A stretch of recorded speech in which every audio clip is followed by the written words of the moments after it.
예수님 당시 유대 결혼 풍습은 세 단계를 거쳐야 했습니다. 첫째는 혼인 계약식입니다. 양가 부모가 결혼을 허락하고 나면 혼인 계약식을 갖게 됩니다. 이때 신랑 집에서 신부 아버지에게 신부 몸값을 지불하는데 이것을 킨얀이라고 합니다.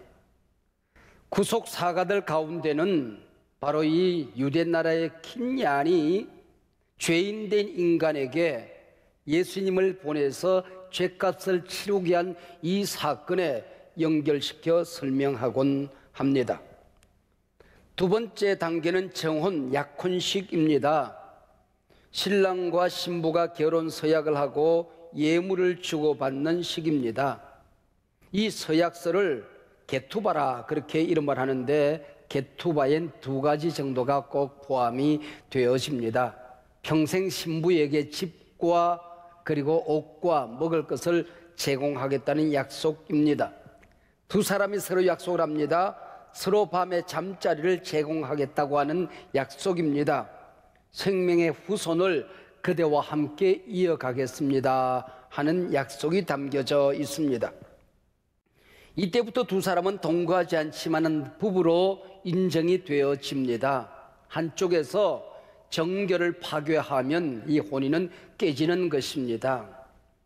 그래서 성도들은 신랑 대신 예수님을 기다리는 동안에 주님과의 약속 그리고 정절을 지켜야 한다 하는 겁니다. 요셉이 임신한 마리아와의 정혼을 조용히 끊고자 한 것이 바로 이런 경우에 해당이 되어집니다. 이때부터 혼인잔치 준비에 들어갑니다. 가장 중요한 것은 신랑이 집으로 돌아가서 신부와 함께 살 집을 짓는 겁니다. 주님께서 하나님 나라에 가시면서 내가 하나님 나라에 가서 거처할 집을 준비하겠다. 다 준비되면 올 것이다. 바로 이 모든 말씀이 유대 결혼 풍습에 빗대어 하신 말씀이지요. 물론 침대 등 모든 가구도 준비됩니다. 약 1년쯤 시간이 걸립니다. 신랑의 아버지가 검사를 합니다. 집은 잘 지어졌는지, 살림 장만은 잘 되었는지. 준비가 부족하면 아버지는 이곳은 이렇게 수리해라, 침대는 이렇게 놓아라, 그리고 잔치 준비는 좀 더 해야 되겠다, 다시 지시가 내려집니다. 그래서 결혼식 날짜와 시간은 아버지만 아는 겁니다. 신랑이라고 아무 때나 가서 신부를 데려올 수가 없습니다. 주님께서 하신 말씀 가운데에 그 날과 그 때는 아버지만 안다는 말씀이 바로 이 말씀입니다. 드디어 아버지의 허락이 떨어지면 신부를 모셔오는 절차가 진행이 되어집니다. 신랑이 신부 집에 도착하는 일은 깜짝 쇼로 진행이 됩니다. 그래서 신부는 1년쯤 지나고 나면 신랑이 올 때를 알고 상시 준비를 하고 기다리는 것이지요. 주로 이 잔치는 밤에 이루어졌습니다. 몇 가지 이유가 있습니다. 이 나라의 낮에는 너무 더워서 잔치할 수가 없습니다. 그래서 밤에 잔치를 하는 것입니다. 역사의 밤이 깊어지면 신랑이 올 때가 되었구나 하고 우리는 깨닫게 되는 거지요. 그리고 히브리 개념으로 하루의 시작은 저녁입니다. 저녁이 되고 아침이 되니 이는 첫째 날이라 바로 하루의 시작이 저녁부터 시작이 되어지기 때문에 새로운 시작을 의미합니다. 주님 오셔서 새하늘과 새 땅을 펼치는 새로운 시작을 의미하는 것이죠. 분위기도 있고 깜짝 쇼도 밤이 안성맞춤입니다. 그래서 신랑의 행렬은 밤에 도착을 하게 되는데 가끔은 신부가 또 그 가족들이 기대했던 시간보다 의외로 늦어지기도 합니다. 이때 가장 당황스럽고 긴장하는 사람은 신랑 집에서 파견된 신부의 덜러리 10처녀들입니다. 이들은 동구 밖에 기다렸다가 신랑의 친구들의 함성, 신랑이다 맞아라 하는 소리와 함께 등불을 켜고 이 신랑 행렬을 신부에게까지 인도하는 책임이 있는 사람들입니다. 초저녁에 신랑이 올 줄 알고 기다렸는데 신랑이 나타나질 않습니다. 밤이 깊어집니다. 졸다가 눈을 떠도 나타나지 않습니다. 또 졸다가 눈을 떠도 신랑의 행렬이 오지 않습니다. 근데 그 중에 몇 사람의 등불에 기름이 말라갑니다. 불이 꺼집니다. 때마침 기름을 준비하러 간 사이에 신랑이 도착을 합니다. 등불 꺼진 이 처녀들은 왕의 잔치에 예복 입지 않은 사람들처럼 쫓겨나게끔 되어 있습니다. 이 잔치에 참여하지 못하고 무례한 사람, 무책임한 처녀들로 취급되어집니다. 주인의 책망을 듣고 쫓겨나 가슴 치며 울게 되는 것이죠. 드디어 신랑이 준비한 집으로 신부를 모셔와서 한 주간 동안 잔치가 벌어집니다. 신부가 자기를 단장하고 머무는 집은 퍽이나 재미있게 단장이 되어집니다. 사각으로 준비된 방에 치렁치렁 천을 늘어뜨립니다. 들랑거릴 수 있지만 신부의 얼굴을 볼 수는 없습니다. 이것이 신부 대기실입니다. 이 모습이 점점 커져서 광야 이스라엘 백성들의 장막이 되고 성막이 되는 겁니다. 그게 발전하고 발달해서 솔로몬 성전이 되는 겁니다. 신부 대기실, 이게 바로 오늘의 교회가 되는 것이지요. 우리가 앉아 예배드리는 이 교회 공동체, 이게 바로 신부 대기실이라고 하는 것입니다. 신랑을 기다리는 자리입니다. 단장하고 기다려야 됩니다. 자기를 잘 다듬어야 하는 바로 자리가 이 자리라고 하는 것이요. 오늘 본문은 이런 유대 결혼 풍습을 하나님 나라, 특별히 종말 사건으로 비유하고 있습니다. 신랑 대신 예수님 반드시 오신다. 그분은 언제 오실 수도 있다. 그래서 우리는 항상 준비하고 기다려야 된다. 늦게 올 수도 있다. 우리는 언제 오든지 깨어 있어야 한다 하는 것입니다. 오늘 교회 신부 대기실, 이 교회에서 우리 믿음을 잘 가꾸고 신랑을 기다려야 한다 하는 겁니다. 오늘 본문은 마태복음의 5편 설교 가운데 마지막 설교입니다. 마태는 산상보훈이라 일컬어지는 산상설교로 시작해서 마지막 감람산 설교, 종말 설교, 마태의 종말론 설교로 막을 내리게 됩니다. 언제 읽어도 우리에게 두려움을 줍니다. 떨리는 말씀입니다. 세상에 문득문득 파묻혀 살다가 정신을 번쩍번쩍 차리게 하는 말씀이지요. 슬기로운 5처녀는 종말 성도의 모델입니다. 여기 미련한 5처녀는 종말을 살아가는 우리에게 경종합니다. 결론은 불 꺼트리고 살지 말라는 것입니다. 주님 오시는 길, 그대는 언제나 심령의 불을 밝혀야 된다. 그대의 등불로 세상이 밝아져야 한다는 것이죠. 그래서 오늘 설교 제목이 주님 오시는 길 등불을 밝혀라입니다. 주님 오시는 길 등불을 밝혀라. 감람산 설교로 알려진 마태복음 24장 25장, 기독교 역사상 거짓 선지자들, 이단들, 신학적으로 무지한 사람들에 의해서 가장 많이 남용된 성경 가운데 하나입니다. 어떤 이들은 이 예언의 말씀은 로마에 의하여 짓밟힌 예루살렘 성전 파괴 사건을 예언한 말씀이다, 이미 지나간 말씀이다 라고 말합니다. 지난 2000년 세상이 어지러울 때마다, 아니 지금이 종말이다 외치는 사람들이 많이 있습니다. 난리와 난리 소문이 있으면 마지막 때인 줄로 알아라 그랬습니다. 난리는 언제나 있었습니다. 그러나 난리 소문이 지구촌 한편에서 일어나는데 온 지구에 소문이 나는 것은 근간에 있는 일들이죠. 바로 안방에서 전쟁의 생중계를 볼 수 있는 이때가 종말이다, 그렇게 말합니다. 시한부 종말론자들이 논리적인 근거로 마태의 종말론을 인용하곤 하지요. 그러나 마태복음 24장과 25장은 분명히 말씀하고 있습니다.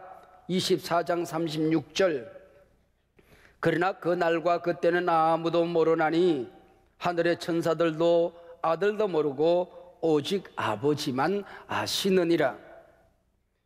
42절, 그러므로 깨어 있으라. 44절, 이러므로 너희도 준비하고 있으라. 오늘 25장 13절, 그런즉 깨어 있으라. 너희는 그 날과 그 때를 알지 못하느니라. 지난 2000년 동안 숫자 노름하는 이 숫자 점쟁이들은 모두 거짓 선지자들이었습니다. 예수님이 몇 년, 몇 월, 며칠 재림하신다고 예언했던 모든 사람들은 이단들이었습니다. 아무도 모르죠. 근데 저는 알아요. 이단은 아니거든요. 우리 교인들은 알아요. 몇 년도 오신다고요? 모년. 몇 월 달에 오신다고요? 모월. 며칠 날? 모일. 모분, 모초, 모시. 네, 이때 오신다 그 얘기죠. 오늘 본문 마태복음 25장 1절로 13절 사이에 결혼식에서 가장 중요한 신부가 단 한 번도 나타나지 않습니다. 혼주가 되는 양가 부모도 나오지 않습니다. 그야말로 이 덜러리들 10명의 처녀가 기름을 어떻게 준비하고 기다리느냐 하는 것이 정말이다, 천국이다, 그렇게 말씀하고 있습니다. 오늘 본문 신랑은 누구고 신부는 누구고 혼주는 누군가, 기름은 뭐고 잔치는 뭔가, 이 모든 것들을 알레고리컬하게 풍유적으로 해석할 일이 아니다 그 얘기입니다. 분명한 메시지가 있습니다. 주님 오실 때에 아니 이 땅에 사는 모든 성도는 항상 깨어 있어야 한다. 오늘 밤에 오시더라도 준비된 삶을 살아야 한다 하는 것이지요. 여기 열처녀들 준비할 게 얼마나 많이 있겠어요. 머리도 단장해야 되고 얼굴, 몸, 치장, 단장 얼마나 신경 쓸 게 많이 있습니까? 그러나 오늘 본문은 그런 것들 준비하고 치장하고 단장하라는 얘기가 아니라는 겁니다. 처녀들을 고문하는 방법이 있대요. 방에 모셔놓고 세상에서 가장 아름다운 드레스 100벌을 넣어줍니다. 그리고 화장품 최고 것을 넣어줘요. 100세트를. 그리고는 거울을 안 넣어준대요. 그래 입어보고 치장하다가 궁금해서 말라 죽는데요. 여러분, 신랑 예수님 맞이할 준비가 되었습니까? 우리가 감격하고 찬양하고 기도하고 말씀에 젖어 사는 이 시간 짠하고 오시면 얼마나 좋겠어요. 그런데 이 시간에 오시더라도 꼭 눈 오는 날 오시거든. 비 오는 수요일 날 오시거든. 마음이 정결해지고 깨끗해진 치유 수양의 마지막 시간에 오시면은, 울고 웃던 은혜의 동산 마지막 날 오시면은 얼마나 좋겠어요. 근데 집에서 부부싸움하는 시간에 오거든. 원수에게 상처받아 분노하는 시간에 오신대요. 회사에서 사기장부 만드는 시간에 오신대요.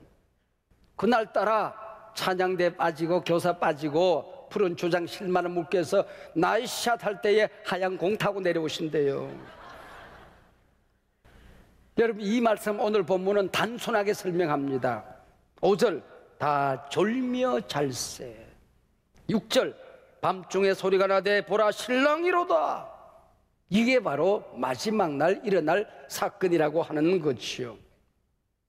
여러분, 간밤에 우리 박항서 감독이 베트남 축구팀을 지휘하는데 1차전, 2차전 합쳐서 1점 차로 이겼어요. 축구 경기 많은 차이로 이기는 게 아니에요. 대학 붙고 떨어지는 거 1점 차이로 붙기도 하고 떨어지기도 하는 거다, 그런 얘기죠. 억울하잖아요. 변명할 만하잖아요. 핑계를 댈 만하잖아요. 주님 문 열어주세요. 그 얘기 무슨 얘기일까요? 억울해요, 그 얘기 아닙니까? 그래서 스폴전의 말년 설계에 보면 참 재미있는 얘기가 있습니다. 봉사할 손이 게으른 사람, 신앙생활 게으른 사람, 하나님 앞에 드릴 헌금 주머니가 게으른 사람은 입이 부지런하더라 그랬습니다. 여러분, 신앙생활 게으르다고 입까지 게으르지는 않더라 그런 얘기예요.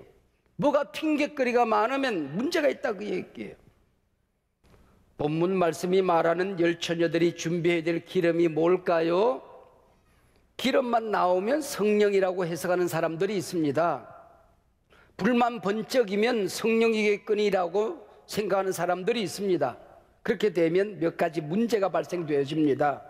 시간 지나면 달아 없어져서 연기 나는 게 성령이 될 수는 없잖아요.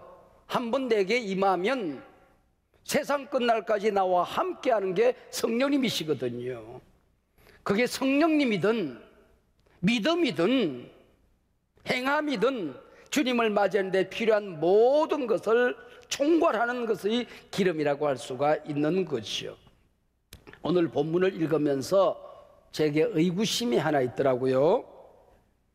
열처녀가 천국인데 기름 없어 불 꺼진 친구들이 기름을 좀 나눠달라 합니다.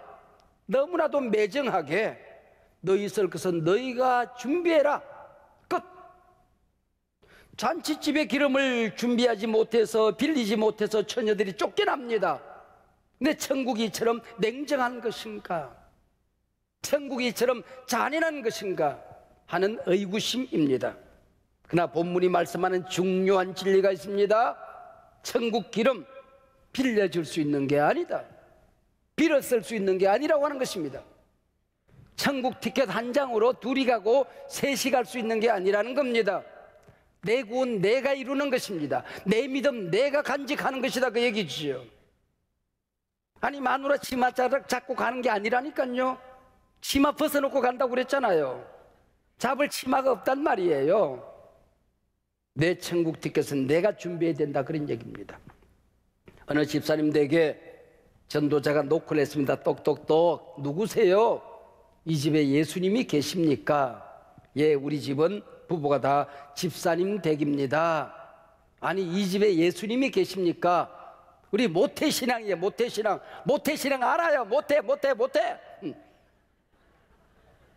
그리고 다시 한번 이 집에 예수님이 계십니까? 그러고 갔어요. 이때에 예, 물론 계시지요. 내 안에 계시고 내 아이들 속에 계시고 우리 집에 예수님 계십니다.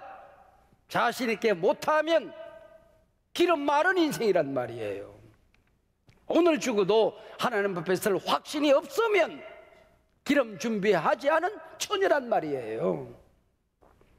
본문에 경고가 있고 약속이 있습니다. 10절 말씀입니다. 신랑은 온다. 준비한 자는 반드시 혼인잔치에 들어간다. 그러나 문 닫힐 날 있다. 준비하지 못한 자는, 껍데기만 있는 신앙인들은, 아니 교인들은 버림받는다. 주님 오시는 그 시간, 그날까지 우리 성도들 은혜의 불 꺼트리면 안 된다. 믿음의 불 꺼트리면 안 된다. 성령의 기름 마르게 하면 안 된다, 그 얘기죠. 신랑이 드디어 오는 것처럼 느껴지고 세상이 캄캄하게 느껴져도 우리는 믿음의 불을 끄지 말아야 됩니다. 내 곁에 있는 사람들과 함께 손잡고 신앙 여정 걸어가며 희망의 등불을 꺼트리면 아니 되는 것입니다. 크리스천의 정체성이 무엇일까요? 불 밝히는 사람입니다. 주님 오시는 그 앞길, 복음의 불을 밝히는 사람입니다. 참 기쁜 소식에 불을 밝히는 사람이죠. 세상을 밝히는 사람, 세상이 어두울수록 믿음의 불, 희망의 불을 밝히는 사람이라는 것이요. 최근 어느 대학 교수의 젊은이들에게 가슴에서 호소합니다라는 글이 뜨거운 화제가 되고 있어서 제가 줄이고 요약해서 대략 이런 글로 만들어 봅니다.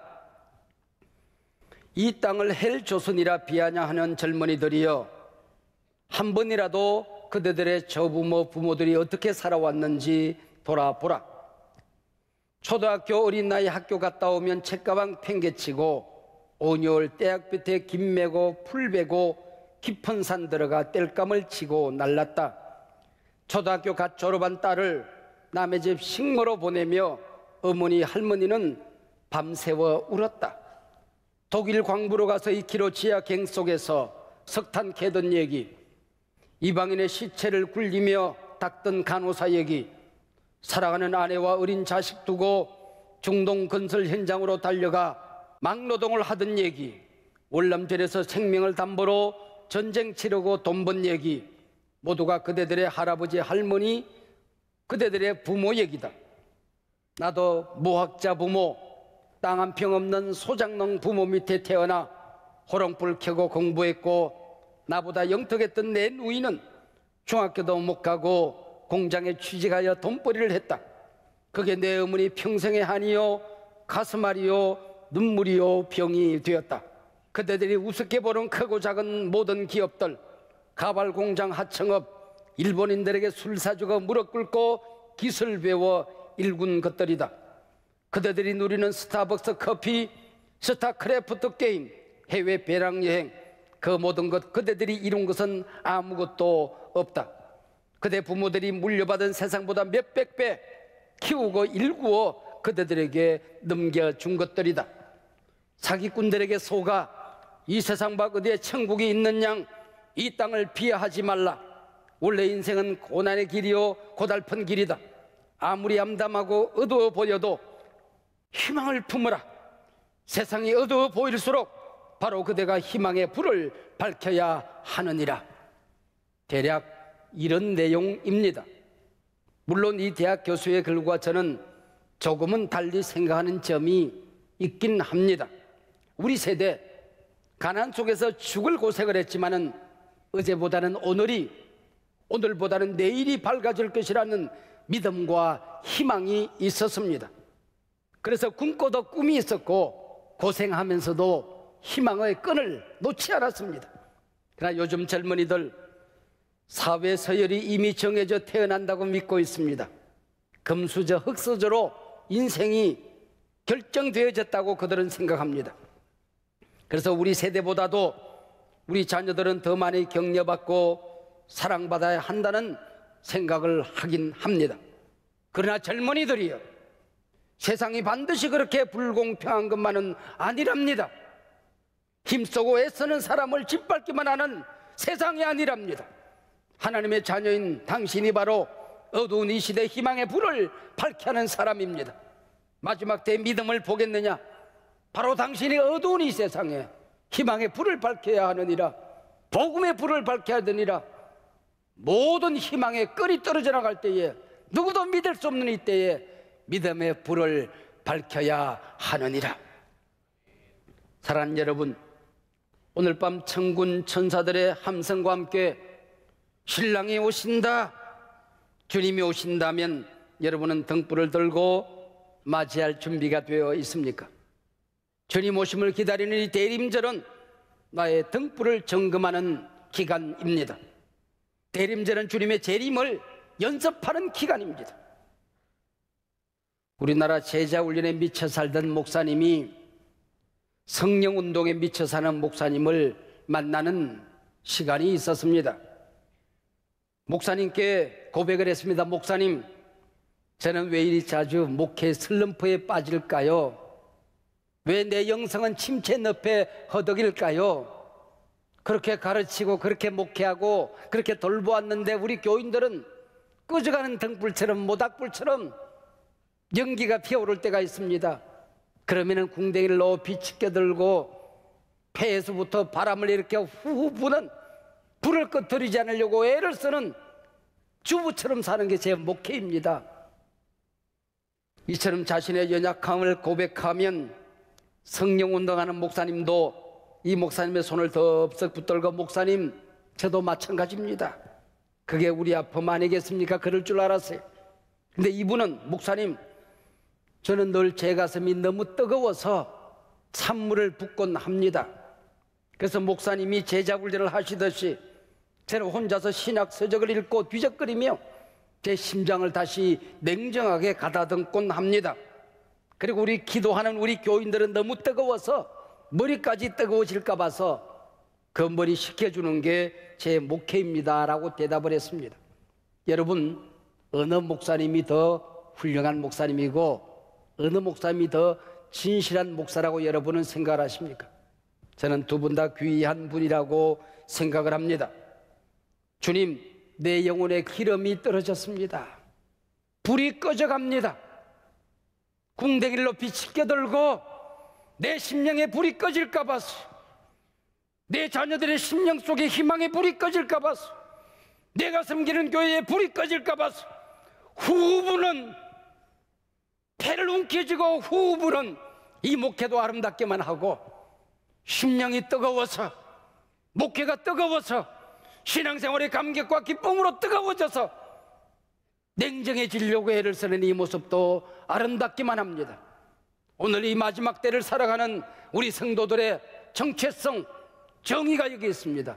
주님 오시는 길, 불을 밝히는 사람입니다.